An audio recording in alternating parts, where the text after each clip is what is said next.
And it's a beautiful day here in Brisbane, the 17th of July 2019. I'm here on the 18th floor at Waterfront Place at the AJ & Co Lawyers office, and a good friend of mine for, I guess, quite a few years now, Gavin McInnes, finally on the podcast. Welcome along. Thank you very much. It's been a long time coming, you're right. It's been a long time coming, but I guess we first met, I think, about 5 or 6 years ago, and I guess we sort of did a bit of networking here in the city, actually, and that's how we sort of first met. And it was you actually introduced me to the Valley Chamber of Commerce. Yep, that sounds about right. 3 years ago when I first started coming to events. And so if anyone wants to blame anybody for, I guess, my introduction to the Valley Chamber of Commerce, they can certainly blame you, can't they, I guess? Guilty as charged. Guilty as charged. But those events are great. We'll probably go into that a little bit in the podcast. But tell us a bit about where you were born. Where did you sort of grow up early life, Gavin? I was born in Johannesburg in South Africa. So okay, that's something I didn't really know. Yeah, so lived there till I was about 5 years old, and my father was Australian, mother was South African, and they met in England and lived for 12 years over there. And my dad decided, since we were Australian, at least half Australian at the time, that he didn't want his boys going to fight on the border against the unsavoury types that were fighting on the border at the time, and figured it would be better to get us back to Australia. So we came out and I started grade 1 here. Probably a pretty good move too, since a lot of my friends who are South African live in Brisbane and Sydney. So wish they'd come out a bit earlier too. The first place in Australia? It was, yeah. My father was from Victoria, but for some reason we came to Queensland and came to Brisbane. So and that would have been prior to Expo 88, I guess. Yep, that was back in 81 or 82, so it's quite a long time ago. Been here for about 36 years now. 37 years, so yeah. Probably a pretty good move starting grade 1 here. My brother was a bit younger than I was, but starting grade 1 at a school in Jindalee was a nice place to start. So that worked out quite well, I think. Yeah, so a bit of sibling rivalry with your brother growing up at all? We were pretty close as kids, but then of course when you get we're 3 years age gap, so when you get to the stage where you get adolescent and kid, you sort of the gap seems to broaden a bit. But and then as you get older, the gap seems to narrow again when you become closer in age again, at least in terms of your likes and dislikes and things you have in common. Yeah, going through different phases, I guess. Yeah, of life and that sort of thing. Does he still live in this area of Brisbane, or is he? No, he lives down the coast, just over the border in New South Wales, a place called Benora Point. Yep. Beautiful little spot down there with his family. So yeah, I see him pretty regularly. Going down the coast quite often on weekends, so you get a chance to catch up with him and his family down there. Excellent, that's great, Gavin. Yeah. And what sort of, I guess, to me, you always seem like when you sort of look at your, physique and you know that your gym stories and stuff like that, did you play sport at all growing up? Did you get involved in what sort of sport? I did. My dad was involved with Slazenger and Dunlop sporting goods companies in South Africa, and when he came here, he started Yonex, brought Yonex to Australia. He also Yonex, the brand that Leighton Hewitt used. Yeah, that's right, and Martina Navratilova and a whole bunch of others. And so he played a lot of tennis on the back of that. He also brought Converse and Sunflex and all these other brands to Australia as well. And so we always had plenty of sporting goods growing up. And I played a different sport every term at school. And, back in those days you weren't allowed to play soccer. So I played soccer and rugby to get along with all my buddies. So sometimes I played 2 sports in one term. So that was good fun. Did you have Aussie rules around as well? Or? I didn't. My old man actually loved Aussie rules. He played for Essendon for a bit when he was a kid, and my school did start playing it as I was approaching the senior school, but never got into Aussie rules. Basketball? Yeah. No, tennis, swimming, cricket, athletics, soccer and rugby, gymnastics. Yeah. So lots of sports. Always doing something, and I don't think I've really stopped. No, so are you sort of playing any sports now as more of a mature age person? These days I try to get to the gym a few days a week, and I try to run between 3 and 5 days a week. And then I'll climb and I'll surf and I'll do those sorts of things and I'll walk. Yeah, so you obviously run quite a bit from what you're saying. That must obviously keeping fit is very important for your health, isn't it? I guess. Definitely. I mean, we all work in offices, or those people that do work in offices realise that you get pretty sedentary and you've got to have balance. I think you've got to be fit and healthy, and if you're going to be on the piss and you're going to be having wines as much as we do and socialising and networking and beers with your mates and eating out, you've got to have some balance in your life as well. So the exercise is pretty important, I think. Yeah, definitely. very important. So, and so you've always sort of lived around Brisbane. Has been, I guess, the last 36 years, hasn't it? Have you sort of lived anywhere else in that time? Or? Yeah, so when I was a bit younger, I deferred university for a year. The plan was to sort of go to New Zealand for a month, and I ended up chasing a girl over to Canada and deferred for a year. Decided to teach snowboarding over there and spin records in Whistler and Blackcomb, and I spent a couple of seasons up there and a summer in Vancouver. And then I drove across the States and ended up spinning records and working in restaurants in Fort Lauderdale in Florida and Miami, South Beach. And then I flew to Mexico and did all Central America and taught scuba diving for a year and a half in Honduras, and ended up teaching scuba diving in about 7 or 8 countries over the next 3 or 4 years until I realised I better get back and finish my degrees. Yes. So I came back in 2002. Before you sort of left, and then... That's right. I only planned to be away for a month, and I was away almost 5 years. Yeah. So, but scuba diver training, that's something very unique, Gavin. I mean, tell us a bit about how you sort of first became involved in that. I mean, I was diving in this little island called Utila off Honduras on the Belizean Reef in the Caribbean, and I just went there purely to get away from the mainland and have a bit of a tropical getaway from Central America. And it's a real diving island, so I ended up doing my open water and advanced certificates, and I thought wouldn't be a bad idea just to hang out here and do my dive master. And you got to do 100 dives on your dive master, and you end up helping out the instructors with their courses and things like that. So I thought I'd do my dive master, chill out there for a few months, and just dive and play in the sun and drink sundowner drinks at a place called Coco Loco every afternoon. Seemed like a good idea at the time. And then a mate of mine said, "Look, he's going to do his instructors. Will I do it with him?" And I said to him, "Look, I've really got no intention of becoming a diving instructor, but if you want me to do it with you, I don't see why not." So I did, and I've taught about 1,300 people to dive. Wow, that's fascinating. That's great. Yeah. Would you classify scuba as? How do you sort of classify it? I mean, you've got other types of things that come to mind, like extreme sports. When it comes to extreme things that people do, like bungee jumping out of planes. Yeah. Is it that sort of extreme? Or? No, that recreational diving through scuba is very, very tame, I would think. They've made it very safe. And you don't dive very deep under the PADI system. Advanced divers dive to 30 metres. Open water divers dive to 18 metres. And if you do deep dive specialities, you might go to 40. It's not really that dangerous. And the type of equipment you're using is very, very safe as well. You can make it more dangerous. You can make it a bit more extreme. You start doing cave diving or those sorts of diving, it's a bit more dangerous. You start doing deeper dives, you start doing decompression diving and those sorts of dives, you can make it a little bit more dangerous for sure. It becomes a bit more technical. But I've done a fair bit of technical diving myself. But for the mainstream diver, it's very safe.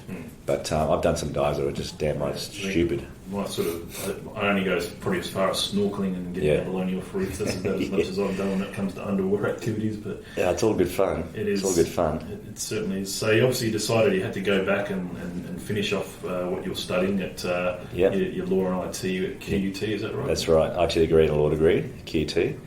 So I was pretty desperate to finish it by that stage because I was almost a mature age student. And so I did my last 3 semesters, I did 6 subjects a semester. And absolutely, that's like cramming it, isn't it? That's quite a heavy workload. Were you always fairly good academically, or? Yeah, I've always done okay. Yeah, I've always done pretty well. So but the difference was when I came back to study and finish it off, I actually wanted to be there rather than sort of just being there for the sake of being there. When you finish school, you think, what's the next thing you can do? Well, I guess I have to go to uni. So you go and do it. You're not really in the mindset to work as diligently as you might when you see the value in it. And when I came back, I didn't want to wait tables anymore. I did some amazing jobs. I mean, teaching scuba diving, teaching snowboarding, and spinning records in clubs is pretty awesome. But at the end of the day, you don't want to be. You want to have something behind you. So when I came back, I actually wanted to finish. I wanted to study. I saw the value in it, and did very well. So you had very good results and crammed it in. And yeah. How would you sort of definitely a high quality university? Do you think in the law sort of faculties for QUT? Definitely, particularly when I did it. When I did it, IT was sort of quite new. I mean, obviously IT's everywhere now. I did a little bit of IT too. And an IT degree with a law degree was quite an interesting combination. I think there was only about 5 or 6 of us that did that. If you compare that to com law or business law, there'd be hundreds and hundreds of them. Only about 5 or 6 of us did the IT law combination, which is quite unusual. But QT was the only one that offered that at the time as well. So I assume that UQ would offer all those sorts of things now as well, computing science and law. But at the time, IT and law, the combination was only available at QT. And QT is very progressive and modern in its approach to the law as well. The graduates there tend to be real world focused rather than, black letter law, traditional, not as useful commercially as a QT student might be. So I think QT in that respect has been pretty good. Yeah, nice campus, middle of the city, pretty convenient. Gardens Point, I guess. Yeah, Gardens Point. Great university, and we seem to have quite a few people that we've run into that go there as well, that have been there and sort of raved about it. But I guess, and then what was you've spoken about the jobs that you sort of had. Travelling in those early years, in your early 20s and so forth. I guess what was the first job you had as a lawyer somewhere? Where was that? I did my articles at a firm called Cleary Hall. I decided that I wanted to be a tax lawyer, and I love tax. My favourite subjects at university were tax law, tax and advanced tax, and most lawyers don't like numbers, but I do, and I did, and I got 7s in those, and I always loved those subjects. HD, isn't it? Yeah. So commercial entities, structuring, business type law, taxation was always the sort of subjects that I liked to study and did well in. So I thought I'd be a tax lawyer, a structuring lawyer, an asset protection lawyer, until I realised that it's almost futile to battle the ATO forever. So the firm that I did my articles at was something with some good grounding. Yeah. But it was a little bit risque, a little bit close to the line. And I got headhunted to work at a place called McCullough Robertson after that. So I did McCullough Robertson, very well known here in Brisbane. Certainly have lots of lawyers there, and run into quite a few people over the years that gone to McCullough Robertson, and including the guy I just spoke to actually. Yeah. But it seems to be one of those places you could probably learn a lot. And what sort of the firms like that? I mean, what do you sort of take away the most? What, just the experience of being a lawyer, or what do you sort of get out of those early jobs? I guess you've got to find your niche. You've got to find the place where you want to work. I know a lot of people that have worked at McCullough Robertson over the years, and a couple of my fellow partners here have worked there as well. And the ones that have worked there have also worked at HWL Edgeworth, where I worked for 5 or 6 years, which is Australia's largest law firm. And I guess there's similarities there, that they're a bit of a sweatshop, really. They're quite big. The culture is a different. There's a bit of competition there. The partners don't know each other as well as a smaller boutique type operation. There's a lot of competition, a lot of infighting. Sometimes the vibe in the place isn't quite what you'd like. I mean, people love these places and people hate these places, but you've got to find your niche. So I guess you learn what you can learn and you move on. Yeah. So I guess, and when was it? I guess that obviously how I sort of people that may have seen you on TV, Gavin, as well. So Mark Bouris, who's got the Australian version of The Apprentice. Mark Bouris, very well sort of known in Australia. Obviously, an opportunity sort of came up to, be involved in that. Tell us how that sort of came about. Yeah, look, I always loved The American Apprentice. I thought an opportunity to be the CEO of one of Donald Trump's companies would be an experience of a lifetime, one would think. And whether you like Donald Trump or dislike Donald Trump, he's an interesting guy. And look, being a CEO, which was the first prize in the American Apprentice of one of his companies, would be awesome for a year. You imagine who you'd meet and what you'd learn. And I always enjoyed the show for many, many seasons. And then when I heard it was coming to Australia, I was intrigued. And my girlfriend at the time actually had the laptop on her lap in front of the TV and entered me into the application process. And I wasn't really. I wouldn't have done that myself, to be very honest. But she did, and I didn't really care either way. And then when I got the audition, I had to do it. I had to be in. Do you know what I mean? Once they give you a bit of a sniff, you think, oh, okay. And now that I've had the audition, I'm going to get into this audition. How many years ago was that? That was in 2007, I think. About 12 years ago. Yeah, about 12 years ago. And funnily enough, Brad Seymour just spoke at the VCC business lunch on last Friday. Yeah. He was Mark Bouris' right-hand man on the show. So Brad was his right-hand man on the show. So you obviously got to know him quite well. Very well, very well. And he was sort of was he like a 2IC, what you see on the show? Precisely. So that would have been quite interesting. What I did find about, I never really I didn't really know too much about Brad Seymour until last Friday. But gee, he can talk very fast, can't he? I heard I had to leave that day because I had another engagement, but I had a good chat with Brad before the lunch commenced. I would have liked to have heard him speak, but I heard he did speak quite quickly. The thing is, he spoke quickly, but he also got through a lot. Yeah, I bet he did. So he got through quite a lot. There was the Kerry Packer stories. There was there was Mark Bouris and other bits and pieces of stuff with Wizard in between. So he created Wizard in the first place. Yeah. Mark Bouris came to him. Yeah, but certainly opened to Mark Bouris and Kerry Packer. So opened some doors. Usually those things usually finish at 2:00, but I think it was about 10 quarter past. He was still talking. So. Yeah, good one. But people got some real value out of that. Then I can imagine. Certainly some value if you didn't know him. I certainly got value out of that because I just didn't know too much about the guy. Yeah, which is sort of opened up my eyes. Okay, who's this Brad Seymour guy? And that's the benefit of that show. I mean, I got to meet some people: Jerry Harvey, Mark Bouris, Brad Seymour, and the list goes on. A whole bunch of people that I wouldn't ordinarily had an opportunity to meet, and it's pretty cool now that I can text or call Brad or Mark Bouris or these guys on their mobiles, and they'll be right back to you or talk to you. That's pretty cool. It's actually been quite useful in the last couple of weeks. A mate of mine said that he was interested in buying YBR's financial advisor network. And did I have an in with Mark Bouris? And so it's just cool that I was able to send him a text and have a chat with him and start the process for my mate. And they may well buy that now. So it's nice to have those contacts. It's nice to be able to pick up the phone. It's nice to be at the bump and have lunch with these guys from time to time. Like obviously, when you sort of got involved in that, you're sort of in your late 20s thereabouts. It might have even been early 30s. Was it? Yeah. Okay. Yeah. So. I guess, were you, prior to your experience with the Apprentice, were you sort of always a good networker going back that far? I think so. I've always been fairly social and understood the value in networking. I think I was, definitely. Yeah.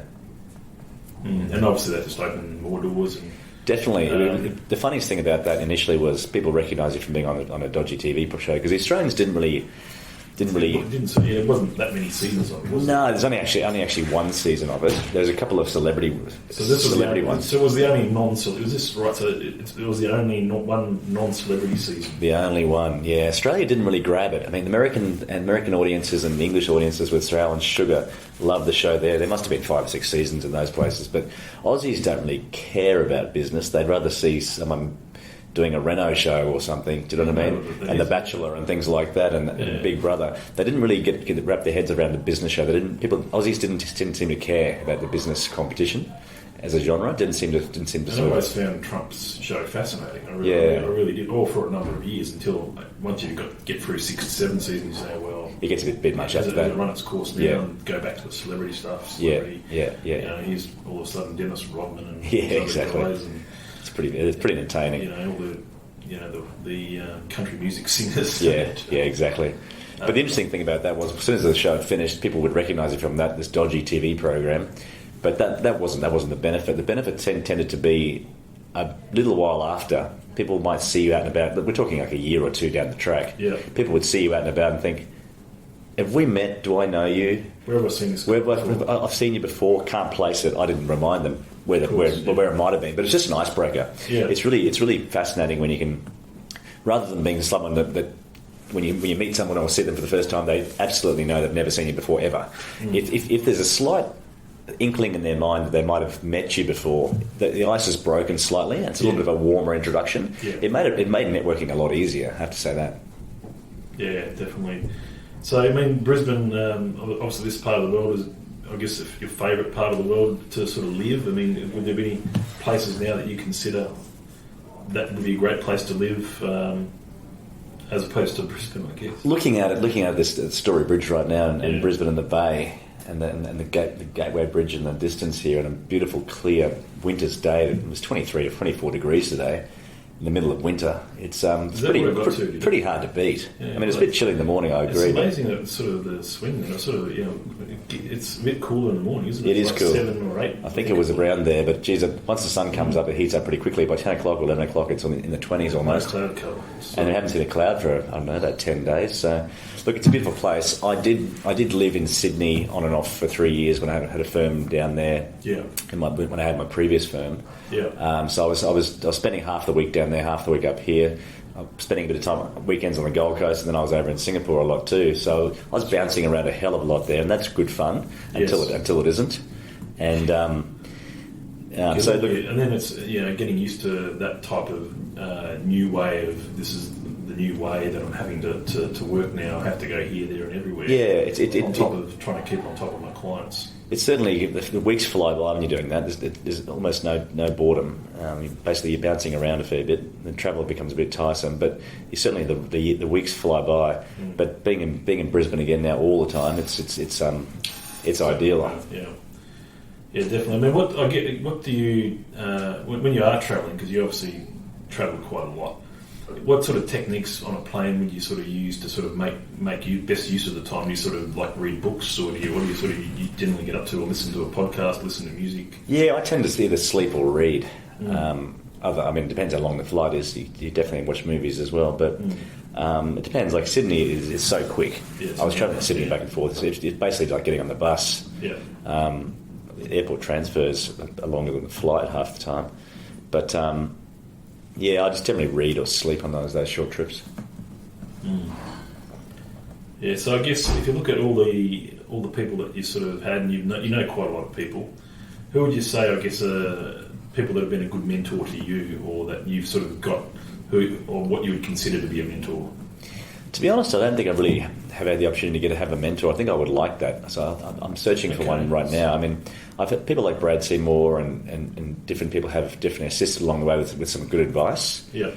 But I can honestly say that in the way that some of my friends have had long-term mentors and still do, I haven't really had the benefit of that yet, and I would really like that. So calling all mentors out there. Yeah, calling all mentors. Well, share it around to all the people in your network as well to see if that, obviously, okay, Gavin's looking for a mentor, didn't know that. So. Yeah, definitely. But I guess what I've noticed also, you have written a few articles about the different things that you're involved in. Asset protection is probably one of them. Yeah. Do you like writing stuff? Do you like sort of gathering information and writing something, writing stuff for media and print? I think it goes through phases. For a little while there, you start kicking out a lot of content, but I must admit I haven't written an article for quite some time. You go through phases of your life where you're very interested in putting some of your opinions and compiling an analysis of different subject matters, but then you get too busy as well half the time, so it's been a while since I've done that. Yeah, definitely. Also, your other languages that you speak, I think I read that Norwegian and Spanish, is that correct? I do. So Norwegian came from a girl I taught to scuba dive in Honduras. I ended up following her to Norway, and I ended up spending... Yeah, she lived in Oslo, so it was a pretty beautiful place to be. And we were there for a few months, so I just dedicated myself to learning the language. And Spanish, I was living in Spanish-speaking countries for a good 2.5 years. So I was teaching scuba diving in Spanish at one point as well. And I recently came back from South America where I was there for a month, and it was a good opportunity to fine-tune the skills there as well. So before I went, I did some one-on-one courses again just to revitalise the language for a couple of months before I went. And Spanish is a beautiful language. I'd like to be able to speak it more fluently. So I guess one thing that's probably noticeable about yourself is you do always present yourself well, you dress well. You've got that sort of about you, that tidiness about it. Does that come from anywhere? Has that always been the Gavin thing? I think it has. Yeah, I think my mum would probably attest to that. It's always been the way.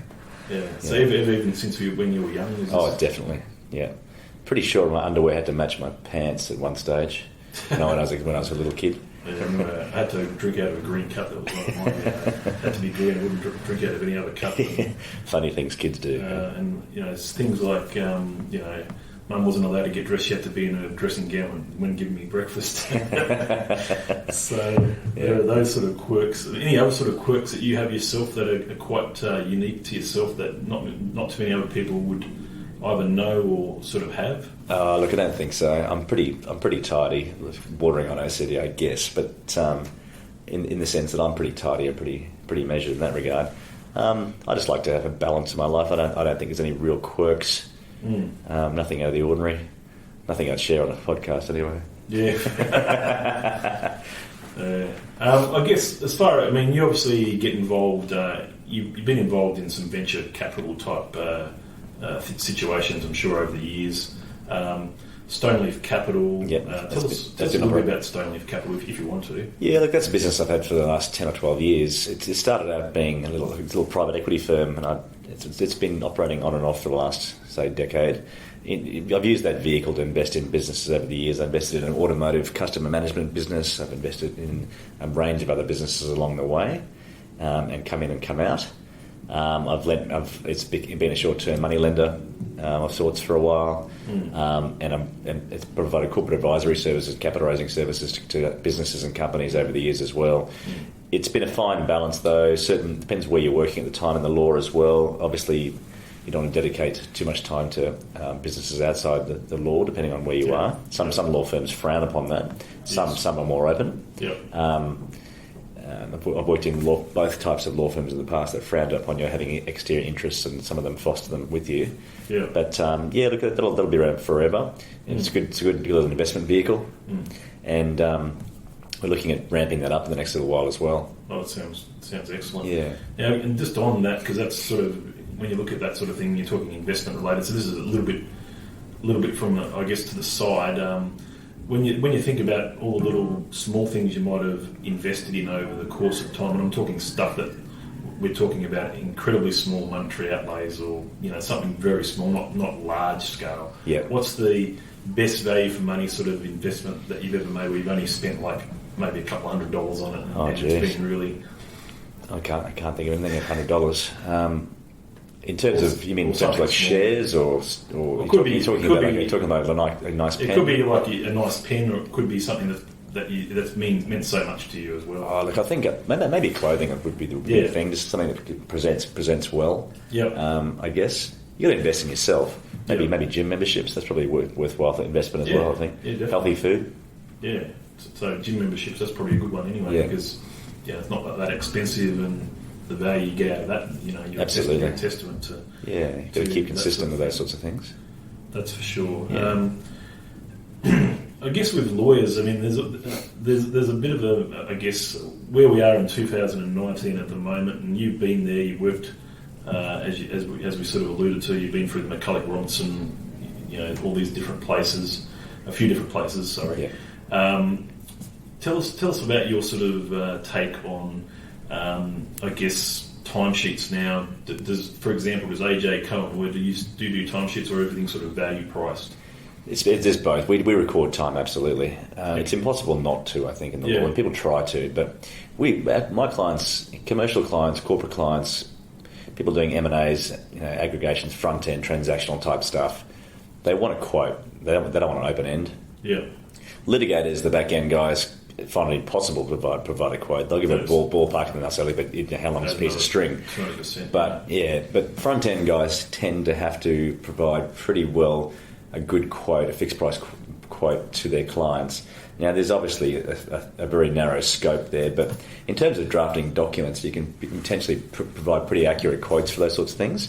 We do a bit of fixed fee stuff as well, but it's within a scope. Things do blow out, and we are recording time to see whether there's been an accurate quote in the first place. Yeah, how productive it's been, etc. But there's definitely a combination of the two.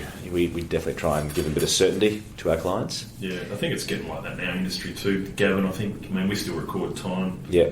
But at the end of the day, we've got to look at what's a job worth, or what do we quote for the job. Yeah.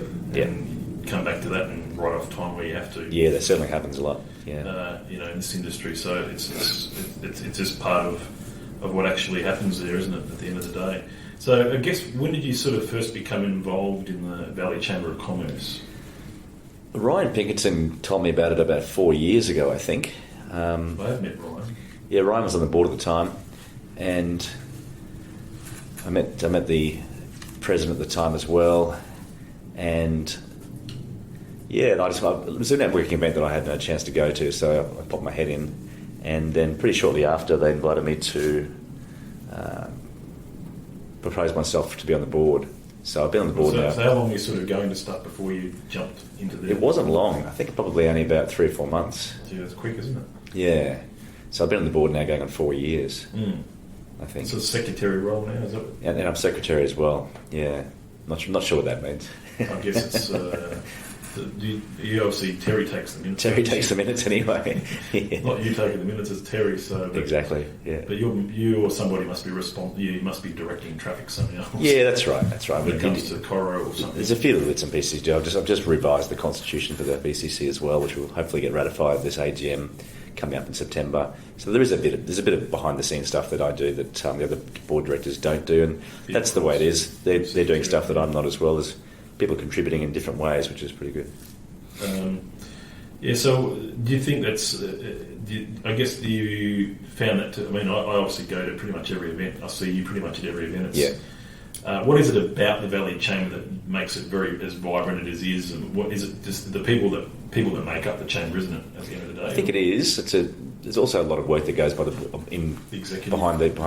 the scenes. I mean, the board makes sure that the events are run well, and that the locations are, vibrant and new and interesting and diverse, and there's lots of things going on, and there's a lot of energy behind the scenes as well. But the people it attracts tend to have the same sort of ethos. I think it's quite a social group as well.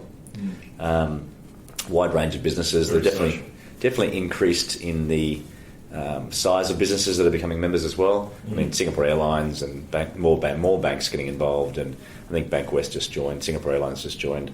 HSBC and RSCQ's just joined. I mean, HSBC's been there for quite some time, but law firms, accounting firms.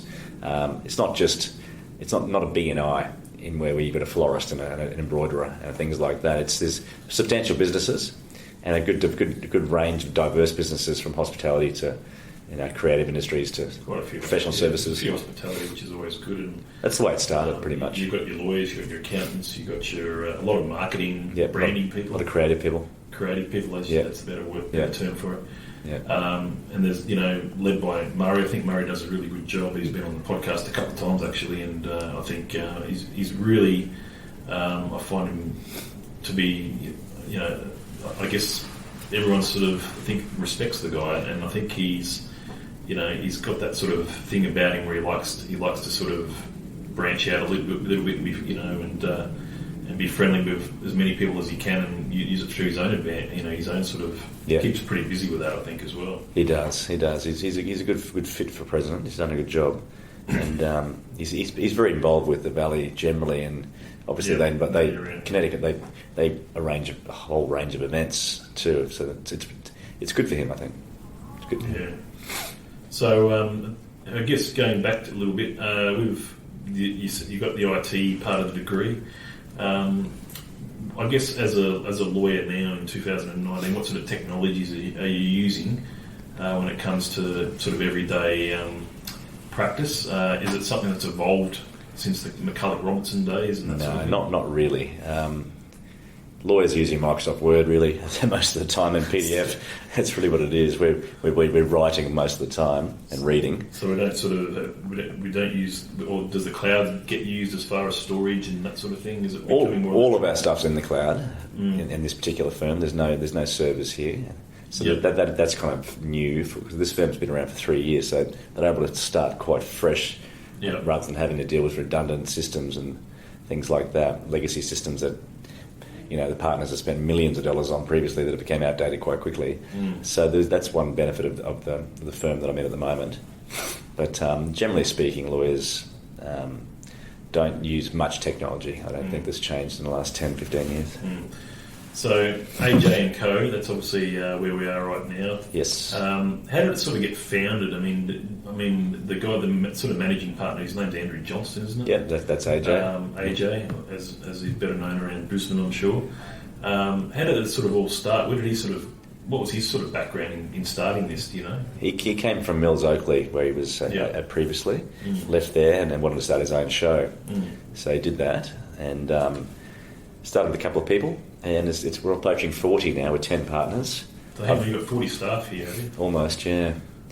10 partners. So 10 partners and 40 staff. Wow. There you go. It grows very quickly. Yeah, it's grown very quickly over the last 2.5, 3 years. I've been here for about a year and a half now, just over. And it's doubled in size since I've been here, I think, maybe even more so. Yeah.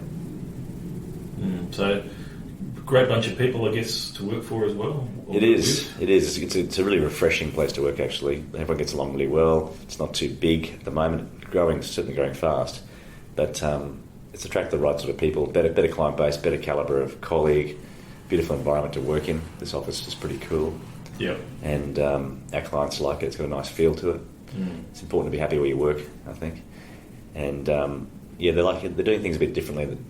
The idea was to be cutting edge, modern, contemporary, attention to detail, good value for money without being cheap, obviously, because we're certainly not cheap. Yeah. But not sort of gouging the clients in the way that some of the bigger national and international firms do. But certainly focused on business and the corporate area.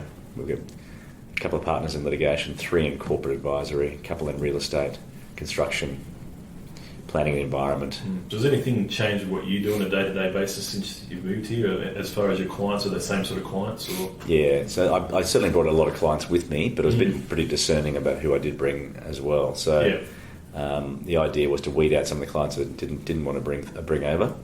And it's been a good reaction. The clients enjoy coming to our offices. They enjoy the work that we do and being part of it. So it's been quite a good move, actually. Yeah, no, it's definitely, everyone goes through different stages in their career, but hopefully for you, this is obviously something that's going to go for many years, I would say. Definitely. Got a feeling about it. That is for sure. I guess one thing I wanted, maybe people have switched off from the podcast now, I don't know, we'll find out, but I guess, as you know, you're obviously fairly, obviously a good-looking guy, you present yourself well, all that sort of stuff. You've obviously had a few girlfriends over the years and that sort of thing.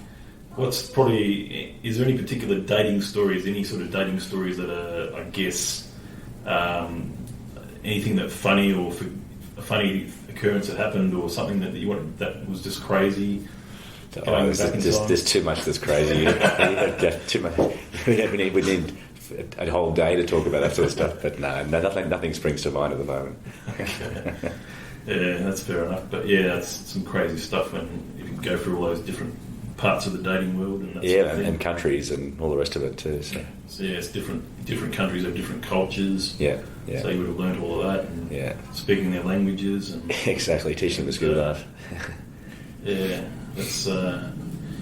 But I'm just trying to think of what else. I guess anything else coming up. We've got the business festival next week at King Street.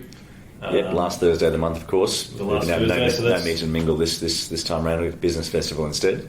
Yeah, business festival, King Street, which is one of my favourite streets around the place. I do enjoy going up and down King Street. I don't get there enough, but they've done a pretty good job of that, haven't they? They have, but it's sort of closer to where I live. I don't live too far away from them, probably within 2 k's of the showgrounds. Yep. So I think I am as well. It's sort of it's either a scooter home or a walking, or it's.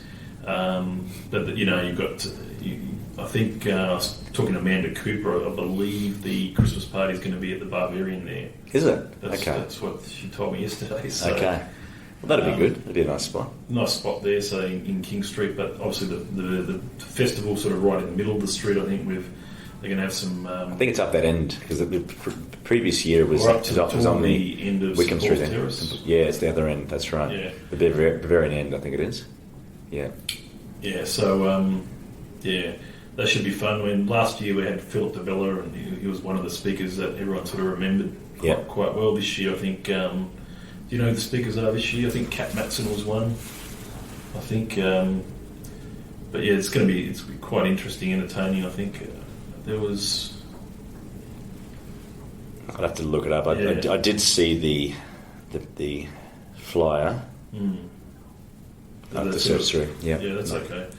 But that'll be good. And then there's a few other events coming up, I think, throughout the year. But the obviously, what was quite interesting recently, obviously the election result. There was a lot of belief, I guess, that we would have a change of government. Yeah, definitely. I think everyone was surprised by the result, pleasantly. And that sort of, and obviously, I think there was some things that obviously happened along the campaign. That sort of at the end of the day, we've got ScoMo again, which is very good. We've seen ScoMo a couple of times in the last couple of years with Valley Chamber events. Yep, we have. It came along in April. That was a funny day at Cloudland, that's for sure, where an Adani protesters trying to stir up some chaos. Same thing happened to Don Mays when he spoke there. Someone was jumping up and screaming out at him. He handled it quite well. I actually had a meeting with him in his offices yesterday, or the day before, Tuesday. So it's good to see Don again as well. So these are the guys you get to meet. Don Mays is a pretty inspirational guy. I think he's done amazingly well. And to be able to have a drink with Don over the last previous months, and be able to have a meeting in his office and try and spruik for some work by knowing him from having him speak at the VCC, and from knowing him to be able to have a few drinks with him at Blackbird is pretty good. So knowing these guys and I've been able to contact these guys direct is a real privilege, and that all comes about from initiatives like the VCC. If it wasn't for the VCC, I wouldn't have met him. Yeah. So I guess you've travelled quite around the globe. You came from Joberg originally, as you said. Have you ever gone back to South Africa? Not yet. Yeah. Not yet. It hasn't been the top of my list really. There's been other places would have liked to visit first, but it is a pressure in the top. But I don't know if Joburg would be on the list anyway. Cape Town definitely, and back to the game reserves and Stellenbosch for the wines would be where I'd like to go. I'd also like to see Africa more. I haven't seen Africa other than Egypt. I'd like to see, East Africa and a bit more of the northwest as well, Morocco and down that way. Yeah. So have you done much of Asia? I've done pretty much most of Asia. Yeah, but Africa's still yet to be discovered, other than South Africa. Yeah. And then more of South America as well. Yeah, because you had a big trip. You did quite a bit. Spent nearly a month. Yeah, I did. So I was in country about a month. Chile, Peru, Bolivia, and Colombia. So there's plenty more to see there as well. Argentina, Brazil would be, Venezuela, maybe at the top would be nice too. But plenty to see and do there. Yeah, and have you sort of been to many places in the States? You said you went to Florida, Miami. You've sort of done all of the States as well. I drove across the States, and I've been there a few times since. Yeah. So I sort of drove down the coast road and across the bottom. Mm-hmm. Did a road trip up to Alabama, Mississippi, Georgia. I've been back to New Orleans, and I've been back to LA a few times as well. Been to New York. So I've seen a bit of it. There's still What's your sort of favourite part of the States? It's pretty diverse. Mm. New York is pretty amazing. It is. LA is pretty cool. Florida has its point. I mean, they're all. There's so much more to see. I'd like to go to Colorado, and I'd like to see Washington and Pennsylvania and Boston and Chicago. I haven't been to Colorado or Boston and Chicago. Yeah, there's plenty to see and do that I haven't done. It's just, the world's just too big sometimes. Yeah, it's huge. Everything, and I haven't done really much of Canada. You said you used to sort of work there. In Vancouver. That would have been fascinating. It's a nice place, and I did Toronto and Montreal and Quebec and all that sort of stuff as well. Mm. And have you sort of obviously been everywhere in Australia as well? You've done much gone to the outback? A little bit. I haven't done the Northern Territory. I've only been to Perth once, but Melbourne, Sydney, Brisbane, a hell of a lot, and down the East Coast, up north as well. I did a couple of seasons up teaching scuba diving off Airlie Beach, and in Airlie, and so Cairns and Port Douglas and Airlie Beach and everything in between. But no, I'd like to do Northern Territory. I'd like to see Kakadu. I'd like to go to Margaret River. I love my wine regions. WA, but that's what I sort of saw recently. I don't know if you saw it, but because they had all those weather events in that Whitsunday region, there's a lot of like little islands there that just they got smashed up, and they're just left to rot. Yeah, there's been a lot of destruction there of the cyclones. One of our clients owns Hayman, and they've just done a multi-million-dollar renovation there. They've pretty much stripped that place back to bare concrete and rebar, and they've started again, which is good. The one and only had it at the time, but now it's Intercontinental. They've just opened again, so that there's been a lot of work had to be done up there and definitely refurbishing the area. It's one of, I mean, in those sort of areas, I just imagine it'd be just difficult to get insurance as well, wouldn't it? Well, that was insured by Lloyd's of London. They did pay that out, fortunately for them. But that can be a bit of an issue. Yeah. Insurance, especially wouldn't be cheap. Building projects up in that sort of neck of the woods. Yeah, it wouldn't be cheap. And I know Hamo got hammered as well. Excuse the pun. Yeah. So no, I think I've covered pretty much what I wanted to cover here. But if there's any sort of other topics that you wanted to talk about today on the podcast, I think that's probably ideal for the first one. Right, fair enough. So you want to come be a returning guest? You never know. Fair enough, Gavin. I know your time's very precious, so I do thank you very much for coming on the podcast today. I think we've had a great discussion in front of a beautiful Brisbane river here. Fantastic offices. Thank you very much for your hospitality out here. We'll obviously get this uploaded. You can share and so forth, and no doubt we'll be catching up with one another very soon, probably next week anyway. So we will indeed. No, thanks for coming out. Appreciate it. No worries. That's been the From the Valley podcast. Gavin McInnes with Tim Wilshire. Thank you.